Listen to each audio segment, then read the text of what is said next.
Bueno, buenas tardes para todos. El día de hoy nosotros venimos a hablar sobre el tema de los materiales en los factores de la YAU, que es uno de los principales elementos que influyen directamente en el tema de la distribución de planta y que afecta directamente en los procesos de producción. Entonces, este grupo de trabajo está conformado por los siguientes integrantes: Juan Arley García Lexamón, Juan Sebastián Gil Rodríguez, Ashley Yuri Gutiérrez Castañeda, Julián Andrés Pérez Romero y Carol Daniela Vargas Godoy.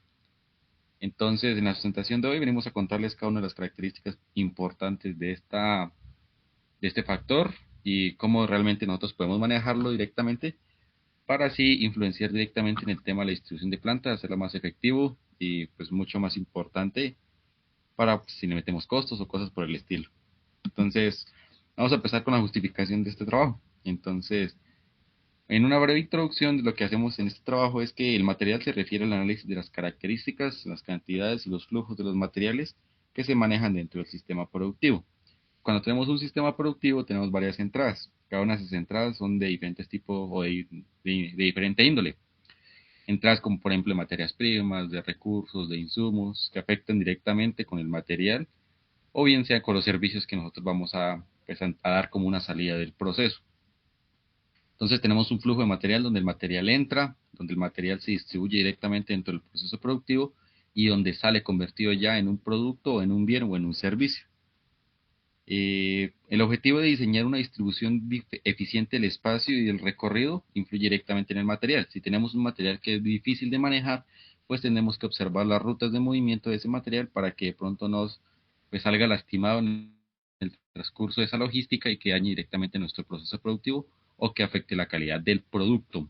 El factor material se justifica porque los materiales son elementos físicos que dan origen al proceso productivo o al flujo productivo. En toda planta industrial los materiales deben transformarse, desplazarse, almacenarse y entregarse al cliente final. Cada uno de estos movimientos implica tiempo, espacio, esfuerzo y costo. Por ejemplo, en el tema de los inventarios, cuando almacenamos un material, debemos de tener en cuenta si el material es perecedero, si no es perecedero, si se necesita mucho espacio para almacenarlo, cuánto tiempo se puede almacenar, si genera un costo, si se requiere de pronto un cuidado especial, como por ejemplo que el material esté refrigerado, que esté tal vez en diferentes tipos de condiciones de temperatura, o que se van a tener en cuenta factores ambientales como la humedad, que de pronto la humedad no vaya a alterar procesos o cambios físicos dentro del material. Entonces, por eso es que el material se considera uno de los procesos más importantes en los factores de la llave.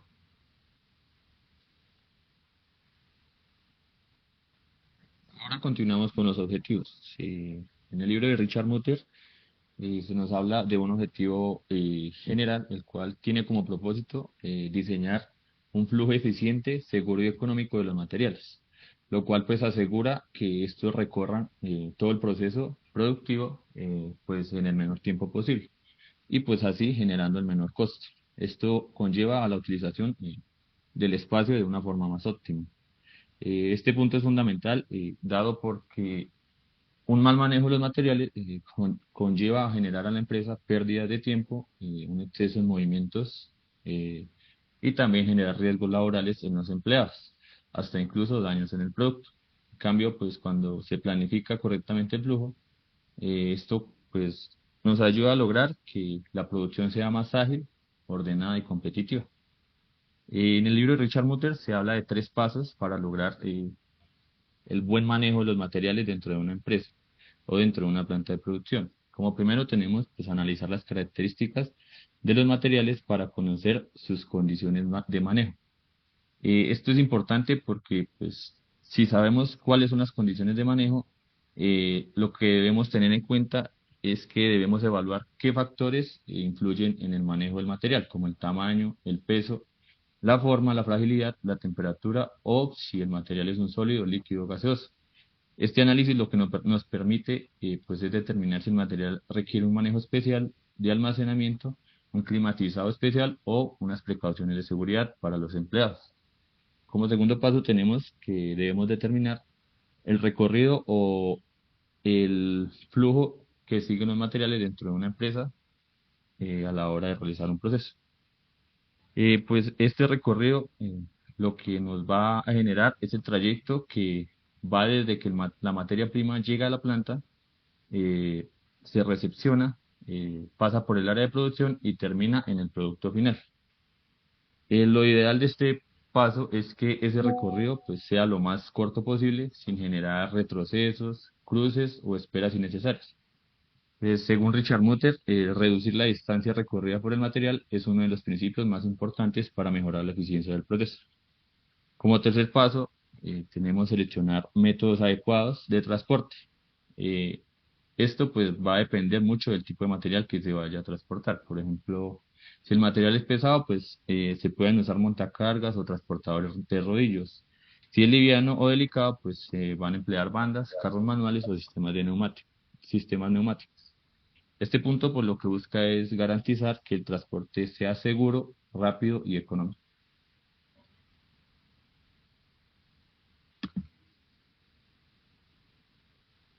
Continuando, ahora tenemos el marco conceptual. Entonces, como principales conceptos tenemos que la distribución de planta.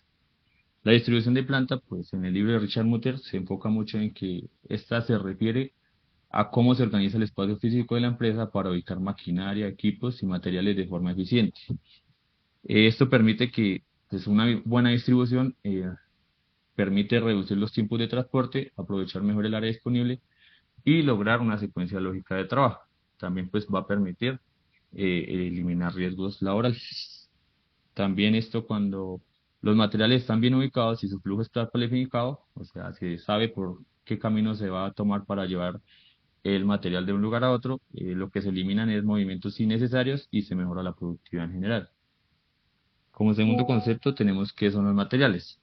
Los materiales pues, son un elemento físico que se transforma dentro del proceso productivo de una empresa. Entonces, lo que se busca aquí es analizar los materiales, lo cual es muy clave para definir cuáles deben ser los espacios de almacenamiento dentro de una empresa, qué rutas de transporte y qué equipos son los necesarios para su manipulación. Por ejemplo, tenemos que si no se maneja igual una bobina de acero que una caja de vidrio, una pieza plástica, cada material tiene condiciones distintas que afectan la forma en que se mueve entre una planta de producción. Como tercer concepto, tenemos que tener claro qué es un proyecto y cuáles son las especificaciones que tiene el producto. En este aspecto, lo que se señala es que el diseño del producto influye directamente en la distribución. Un producto, pues, bien diseñado, lo que va a facilitar es su fabricación y lo que va a reducir son los costos de producción. Además de esto, contar con planos actualizados y especificaciones técnicas, los cuales van a evitar errores en la ubicación de equipos o recorridos de material.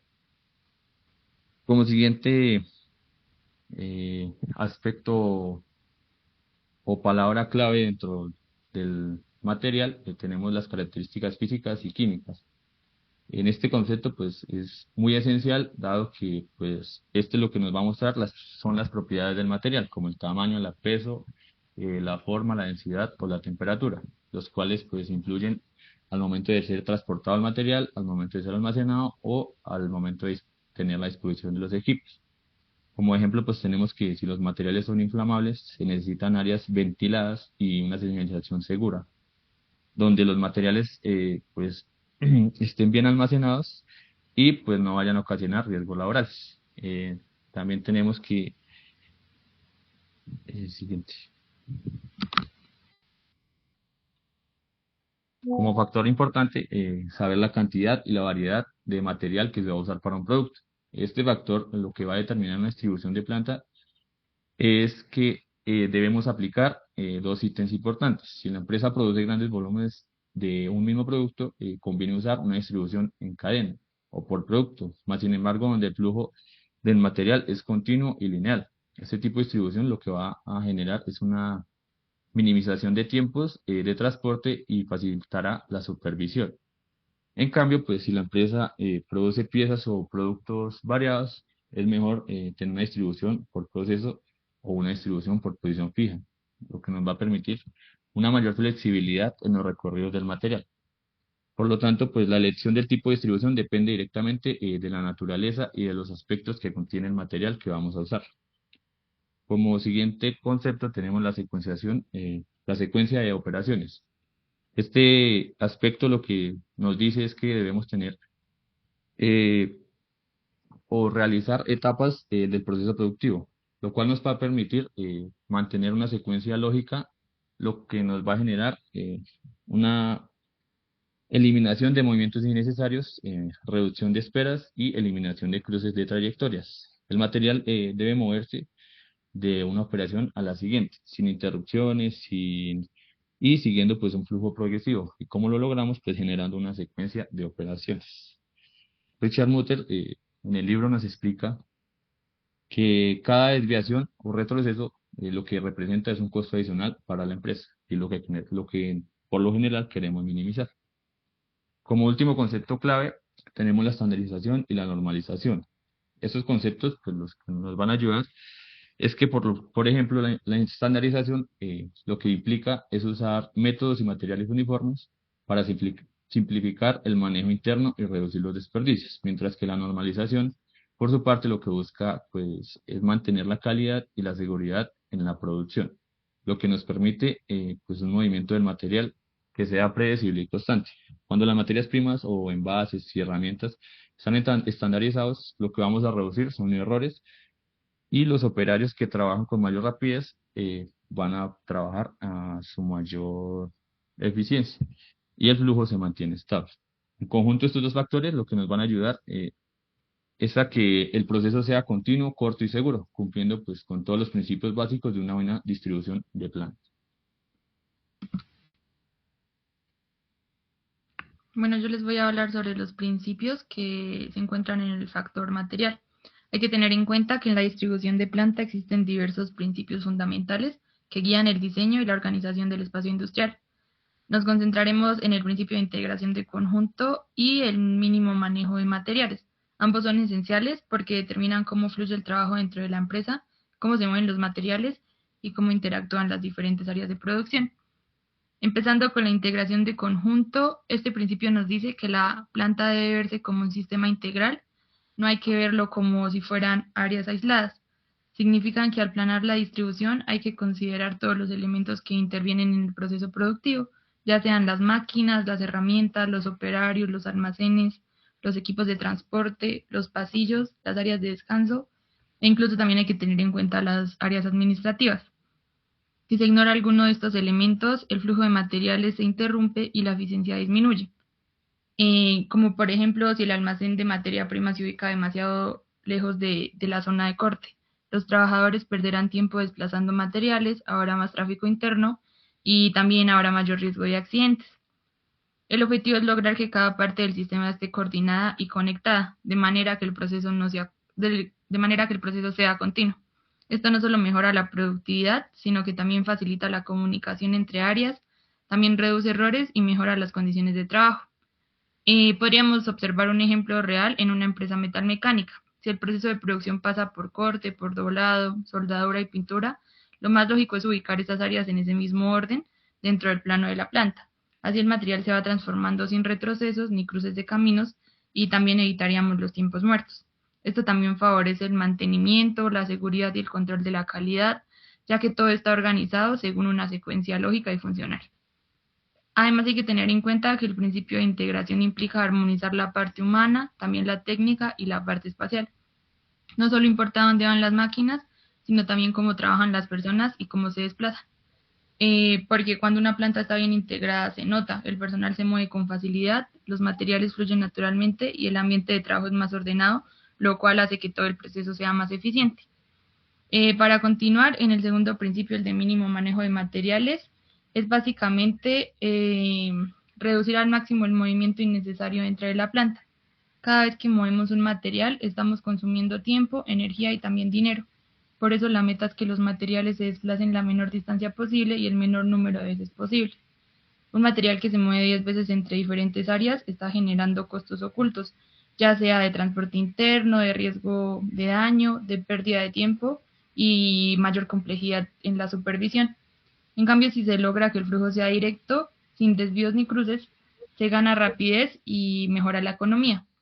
Un ejemplo sencillo sería imaginar una planta de ensamblaje de electrodomésticos. Si las piezas ensambladas se fabrican en un extremo del edificio y deben cruzar toda la planta hasta la línea final, se pierde mucho tiempo. Pero si colocamos el área de subcomponentes Al lado del área de ensamblaje, los materiales llegan casi de inmediato y no se perderá tanto tiempo. Esto también reducirá los errores de manipulación. Este principio también tiene que ver con la seguridad industrial, ya que menos movimiento significa menos tráfico de montacargas, lo que reduce los accidentes. Además, mejora el control de inventarios y facilita la trazabilidad del producto. En general, aplicar este principio implica diseñar recorridos cortos, directos y lógicos en el proceso. Cada metro que se ahorra en movimiento de materiales se traduce en ahorro de tiempo, dinero y esfuerzo humano. Para concluir un poco estos dos principios, son la base de cualquier diseño de planta moderna. Nos enseñan que no basta con tener muy buenas máquinas o muy buenos operarios, sino que es necesario que todo el diseño del sistema esté conectado, que el movimiento de los materiales sea simple, directo y eficiente, ya que al cumplir estos principios no solo mejora el rendimiento, sino que también generan los trabajadores un entorno de trabajo más cómodo, más seguro y ordenado.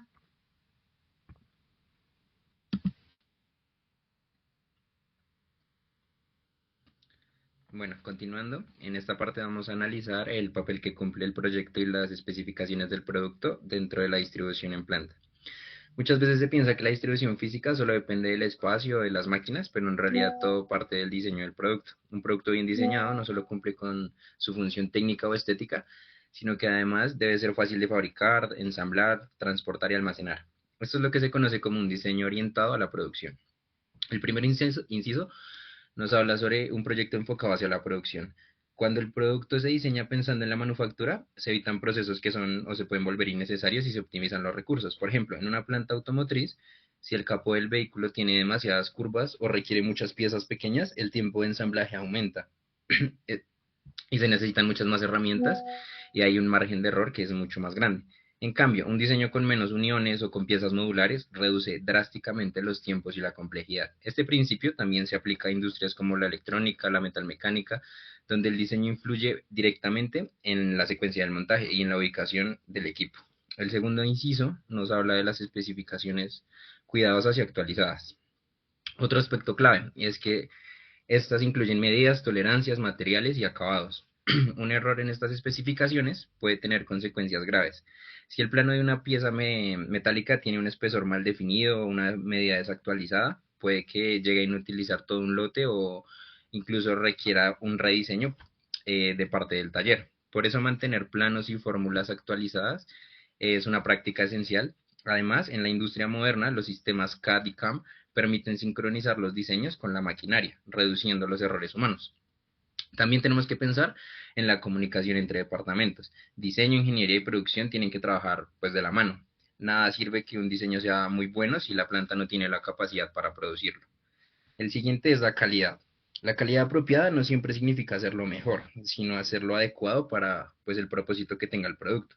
Si se fabrican las piezas con tolerancias excesivamente precisas o con acabados muy finos o más de lo necesario, se encarecen los procesos y no mejora esto la funcionalidad. Por ejemplo, en una industria de electrodomésticos no tiene sentido que fabriquemos un tornillo con la misma precisión que uno que se usa en un motor aeronáutico. Ajustar la calidad al uso final permite que se optimicen los recursos, que se reduzcan los tiempos, que se eviten desperdicios. A manera de resumen, un buen proyecto debe integrar los tres ejes fundamentales: funcionalidad, economía y productividad. Y estos tres aspectos determinan cómo se debe organizar la planta. Si un producto cambia su diseño, puede ser necesario que se modifique toda la distribución, los equipos, la línea de montaje o incluso la secuencia de operaciones. La siguiente, por favor.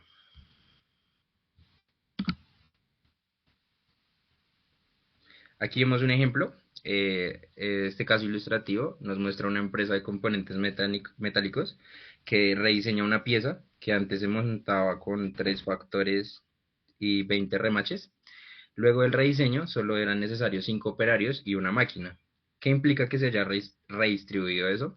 Implica que se reduce el número de estaciones de trabajo, se acorta el flujo de materiales, se liberó espacio para otras operaciones y se redujeron los costos de manipulación y control de calidad. En conclusión, el diseño del producto no es un aspecto aislado, es uno de los pilares estructurales sobre los cuales se construye la eficiencia de la planta. Podemos decir entonces que el estudio del producto, sus especificaciones y la calidad del mismo son el punto de partida para una distribución en planta efectiva, funcional. Si el producto está mal diseñado, las especificaciones son ambiguas, todo el sistema, desde el flujo hasta la logística, se va a ver afectado. Por eso, antes de planificar el espacio físico, tiene que existir una sincronía total entre diseño, ingeniería y producción.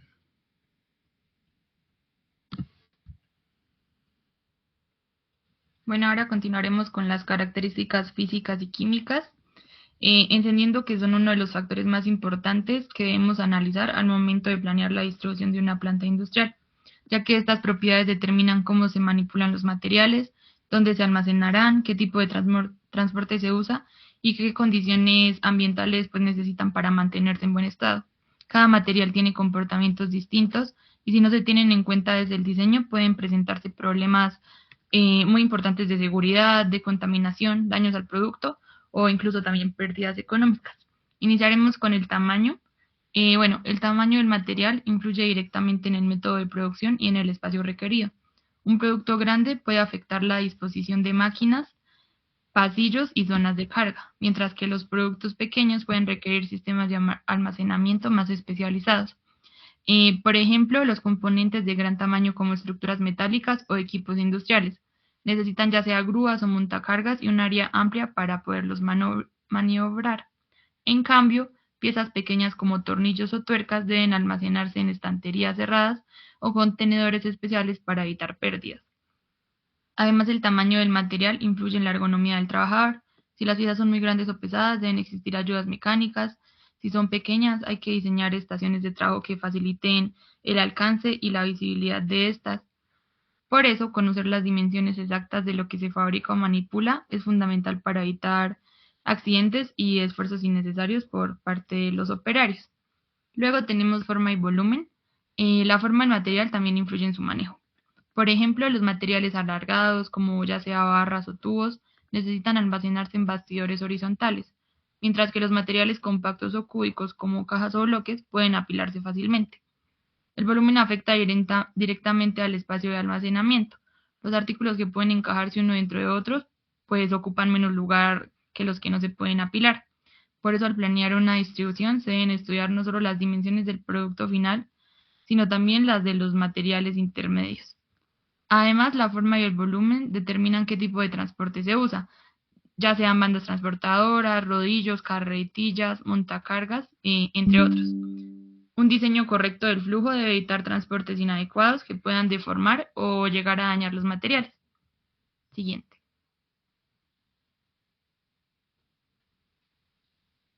Bueno, ahora vamos con el peso.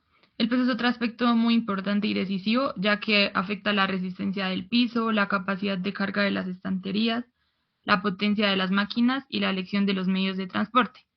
Por ejemplo, en la industria textil antigua se ubicaban las máquinas más pesadas en el primer piso o nivel inferior para no comprometer la estructura del edificio.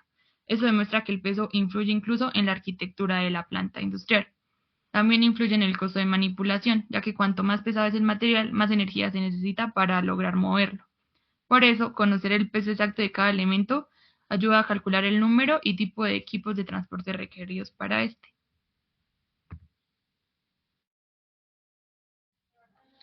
Y continuamos con la condición del material en la distribución. La condición del material, si es sólido, líquido, si llega a ser gaseoso, si es duro, blando, flexible, si está rígido, determina de manera importante cómo se almacena y manipula. Por ejemplo, los líquidos requieren tanques o contenedores cerrados. Los materiales frágiles necesitan empaques que estén acolchados. Y los productos que son flexibles, como los cables o las telas, pues deben enrollarse para colocarse en carretes.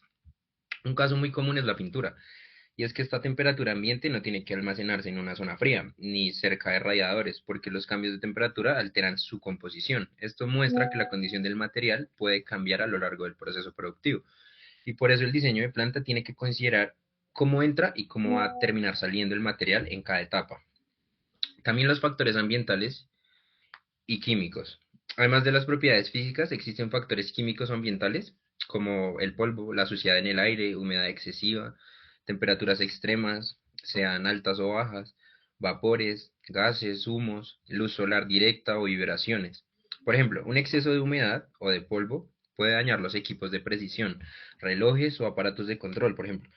Por eso ciertas plantas necesitan sistemas de ventilación muy actualizados, control de temperatura y aislamiento que permitan que esto no falle. Estos factores también influyen en la salud del trabajador, por lo que forma parte de la seguridad industrial y ambiental. En algunos casos incluso determinan el tipo de material en el que va a ser construido un edificio o los sistemas de filtración y extracción de aire.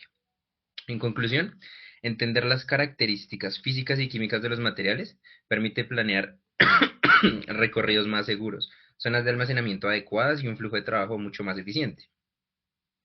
Por todo esto que mencionamos anteriormente, el estudio de los materiales es esencial antes de diseñar una planta.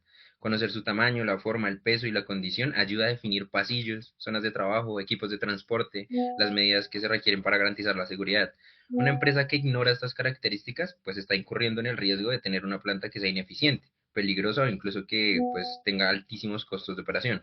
En cambio, una planta diseñada desde la base, con las propiedades de sus materiales, logra un flujo ordenado, un mejor aprovechamiento del espacio y una mayor calidad en sus productos.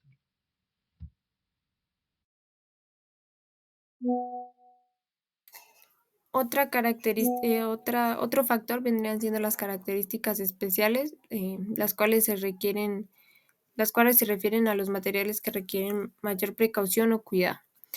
Un exceso de humedad o de polvo en la suspensión de aire son grandes inconvenientes en la fabricación de instrumental de precisión, aparatos de control o relojes.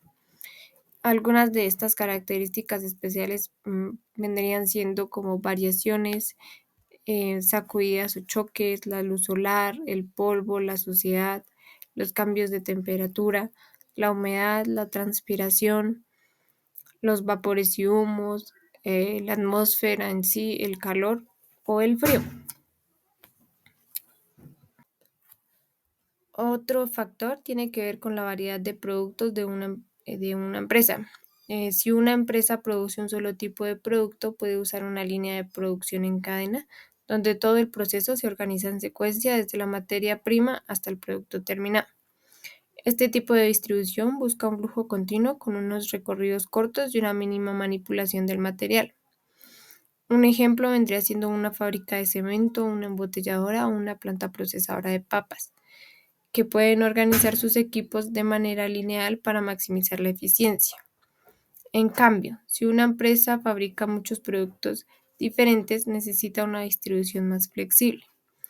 En este caso se usan distribuciones por proceso, donde se agrupan las máquinas similares, o distribuciones por posición fija, en las que el producto se mueve y los trabajadores o herramientas se desplazan hacia él. Un ejemplo muy clásico son los astilleros, donde los barcos se construyen en el mismo lugar y las partes y materiales pues llegan hasta la posición del montaje. En resumen, cuanta mayor variedad de artículos tenga una empresa, más compleja será su distribución, porque pues debe adaptarse a diferentes formas de trabajo, materiales y equipos. Otro factor está relacionado con la cantidad producida de cada tipo de artículo. Esta cantidad determina cuánto dinero se puede invertir en las instalaciones, maquinaria y equipos especializados. Si la empresa produce grandes volúmenes, es rentable instalar una cadena de producción automatizada, ya que se aprovecha al máximo su capacidad. Pero si la producción es baja o muy variable, no conviene una cadena fija. En este caso se refiere a una distribución por procesos o por posición fija, que ofrece mayor flexibilidad. Además, el concepto de cantidad pues cambia según el tipo de planta. En una distribución por proceso, la cantidad se mide por lotes o por pedidos. Entonces, la cantidad sería, por ejemplo, lote 1 más lote 2 más lote 3, así sucesivamente. En una producción en cadena se mide por el ritmo de producción. Es decir, la cantidad vendría siendo igual al ritmo de producción por tiempo de trabajo. Esto significa que no basta con saber cuántas unidades se fabrican, sino también a qué velocidad se fabrican. Muchas veces, cuando una empresa cambia de sistema a otro, por ejemplo, de producción por lotes a producción por cadena, pues cometen errores y no se entiende esta diferencia. Por Por eso conocer la cantidad exacta y el ritmo de producción es clave para planear la distribución correctamente.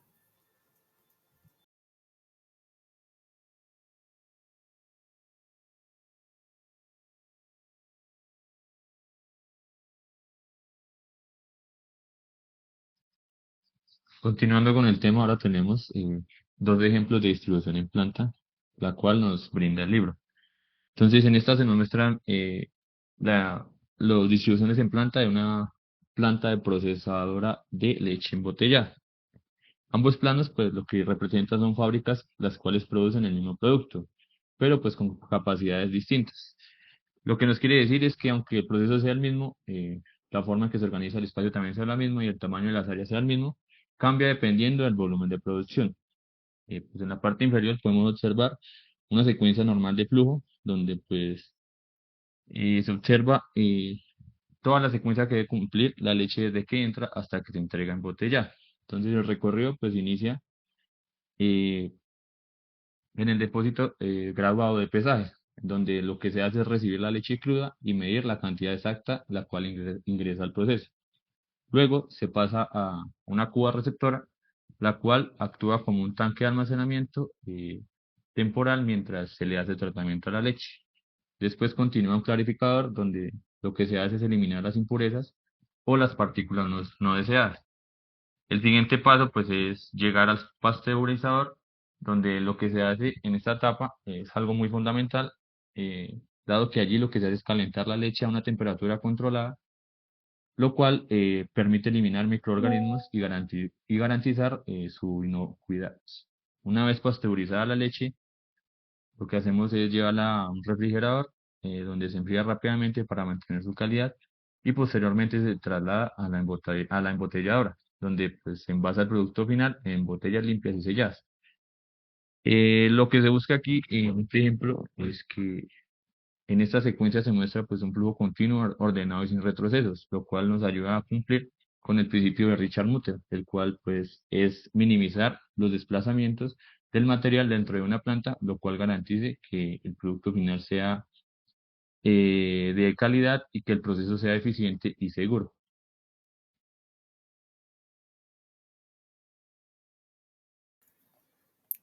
El siguiente factor se refiere a las fluctuaciones o variaciones en el volumen de producción. En la mayoría de las industrias, la producción no es constante durante todo el año, entonces existen tanto temporadas altas como bajas dependiendo del producto. Un ejemplo vendría siendo en Navidad, aumenta la producción en los juguetes o los alimentos. En verano sube la fabricación de las bebidas y artículos de playa. Y en otoño, la industria textil puede tener picos por el inicio de las clases. Si la planta está diseñada solo para una producción estable, puede colapsarse o volverse ineficiente durante los picos de la demanda. Entonces, una buena distribución debe ser flexible, capaz de ajustarse a estos cambios sin requerir grandes modificaciones. No significa tener excesos de espacio o maquinaria sin uso, sino planificar con inteligencia para poder responder a los cambios del mercado. En resumen, una distribución adaptable permite mantener la eficiencia incluso cuando la demanda fluctúa. El siguiente factor es la secuencia de operaciones, es decir, el orden en que se realizan las actividades durante el proceso de fabricación. Esta secuencia influye directamente en la ubicación de las áreas de trabajo, los equipos y los departamentos. Cuando cambia la secuencia o cuando una tarea se convierte en un submontaje independiente, la distribución también debe ajustarse. Por ejemplo, una fábrica de muebles tenía originalmente una cadena de 15 estaciones de trabajo en línea y al analizar el proceso, un ingeniero de distribución pues decidió cómo reorganizarlo. Creó 4 operaciones finales de montaje y cada una estaba alimentada por submontajes previos. El resultado fue una reducción de la mano de obra, menos tiempos muertos y una mejor organización del espacio. Con este ejemplo, pues se demuestra que la secuencia correcta de las operaciones vendría siendo como el corazón de una buena distribución, especialmente en las plantas de montaje.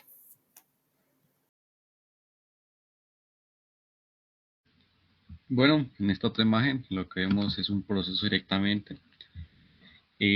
Encontramos en la parte derecha de la diapositiva un diagrama de proceso de operaciones. ¿Por qué es importante tener en cuenta esto cuando estamos hablando de material? Un material que lleva directamente a una fábrica y que va a ser utilizado para ensamblar algún tipo de producto requiere de ciertas características especiales, ¿cierto? Como una operación, por ejemplo, que se va a realizar el material, como puede ser que se va a forjar, que se va a cortar, que se va a pulir, pronto que se va a envasar en algún otro tipo de envase. Entonces es importante tener en cuenta que cuando se realizan operaciones, esas operaciones implican tiempos y métodos, tiempo en el que se lleva la operación y en la forma en que se ejecuta. Entonces, directamente en el diagrama de proceso de operaciones es una especie de simulación que nos permite identificar cada una de las características que se le hace al material. Entonces, por ejemplo, vemos en el dibujo un diagrama que habla directamente sobre las operaciones y de inspecciones que se le hace a diferentes tipos de piezas o montajes o submontajes que se hacen en una secuencia de operación. Entonces encontramos, por ejemplo, los diferentes tipos de entradas, las inspecciones que se deben de realizar y los métodos. El diagrama de proceso de operación es una representación gráfica de todas las eventualidades que presenta el montaje, por ejemplo, de una manguera de alimentación, que directamente es esto lo que nos está mostrando. Muestra la secuencia de todos los componentes y operaciones del montaje.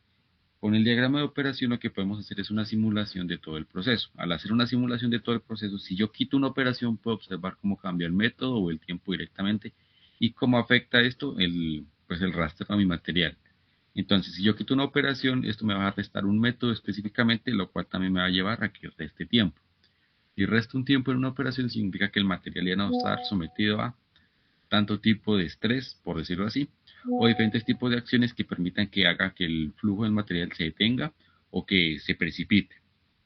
Entonces es importante tener en cuenta esto porque es directamente una forma en donde podemos plasmar visualmente qué sucede con ese material.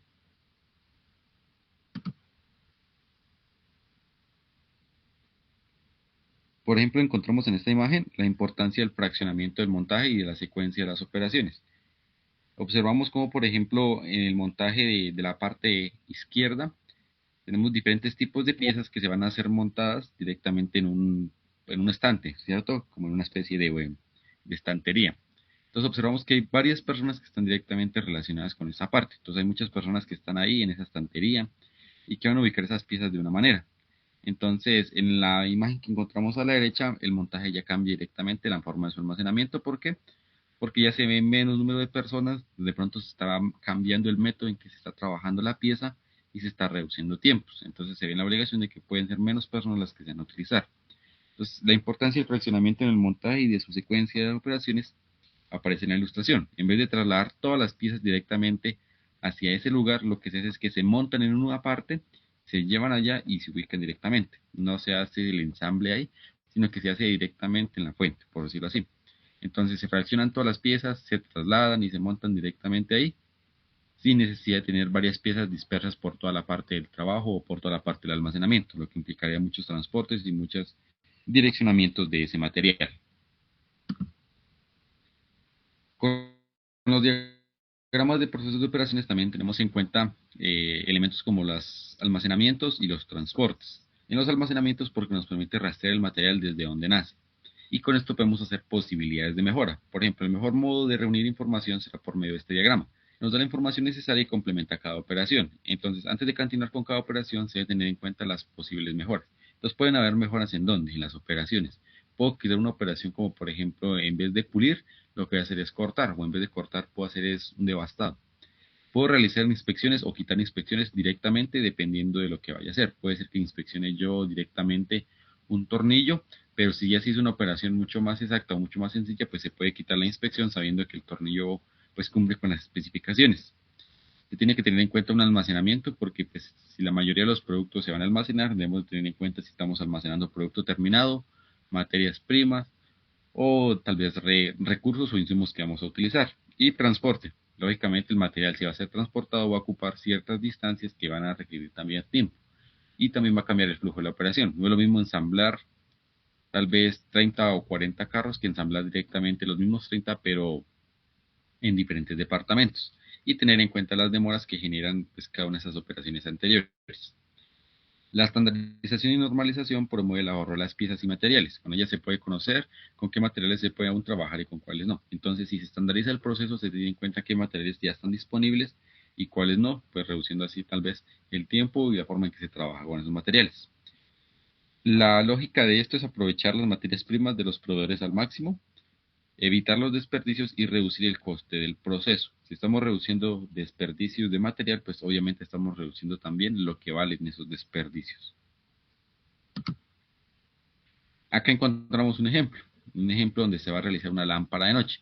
Esta cuenta con diferentes tipos de materiales, como por ejemplo puede ser la parte donde va el foco, la punta del foco, la base del portafoco, el eje del soporte y la base y el cordón eléctrico. Entonces aquí encontramos un número de operaciones que son de 16 para realizar esto. Hacer que integremos el foco y el portafoco en un solo material y así evitamos tener de pronto un proceso de ensamblado del foco y el portafoco o de pronto que se dañe el material afectando uno de los dos, porque si no existe el portafoco pues no se podría ensamblar el foco. Entonces, si tenemos en cuenta este ejemplo, por ejemplo, veríamos que el eje o soporte podría ir integrado directamente en la base del portafoco. Es decir, el portafoco, la base del foco y el eje podrían ser un solo material, reduciendo así tal vez el proceso de fabricar cada uno y el transporte de cada uno, o el almacenamiento de los ejes, el almacenamiento del portafoco y el almacenamiento de la base directamente. Y pues esto realmente pues lo que genera es trabajos, reprocesos y todo lo que se necesita para pues ahorrar material y el material que influye directamente en la parte en cómo se distribuye pues nuestras unidades de producción o nuestra planta de producción. Y pues me gustaría que cada uno aportara una conclusión directamente. Entonces, las conclusiones que entendemos es que la distribución de planta adecuada se basa en el análisis de flujo de trabajo. ¿Qué quiere decir? Que pues dependiendo del flujo de trabajo de cada una de las operaciones que se van a hacer, pues se debe tener en cuenta los materiales. Entonces, el material en qué influye, en cómo se distribuye, si se necesita más espacio para almacenarlo, menos espacio, si se necesita almacenarlo en un lugar específico, o si simplemente es entrada de material al proceso, proceso de ese material y salida directamente ya convertido en un producto o en un servicio.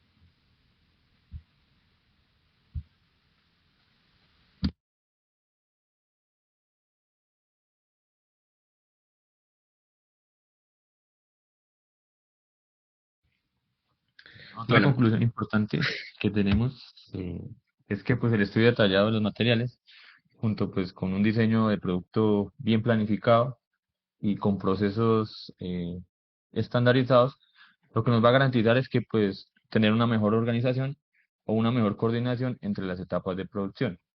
De esta manera pues lo que se logra en la empresa pues es generar una mayor eficiencia del proceso productivo, por ende una mejor productividad, que la calidad de los productos sean mucho mejores y pues ayuda a una mejor capacidad de adaptación ante cambios de la demanda o en el volumen de trabajo.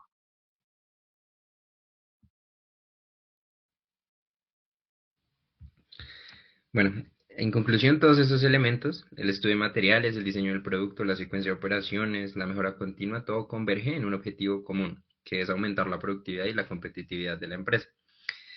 Una planta que está muy bien distribuida, pues reduce costos, mejora la calidad del trabajo, agiliza la entrega de productos y pues proporciona un entorno que es más seguro para los trabajadores. Esto se traduce no solo en beneficios económicos, sino que también en sostenibilidad, estabilidad y capacidad de respuesta ante los cambios del entorno industrial. Entonces podemos decir que diseñar una buena distribución en planta no es solamente una cuestión de espacio o de maquinaria, sino que es una decisión estratégica que involucra todos los elementos del sistema productivo. Una distribución bien pensada es aquella que entiende cómo los materiales se mueven, cómo se transforman, cómo se entregan al cliente final con el menor esfuerzo posible. En resumen, los materiales son el punto de partida. La secuencia de operaciones es el camino y la mejora continua es el destino. Si estos tres elementos se articulan correctamente, la planta va a funcionar como un sistema integrado, armónico y altamente eficiente. Muchas gracias.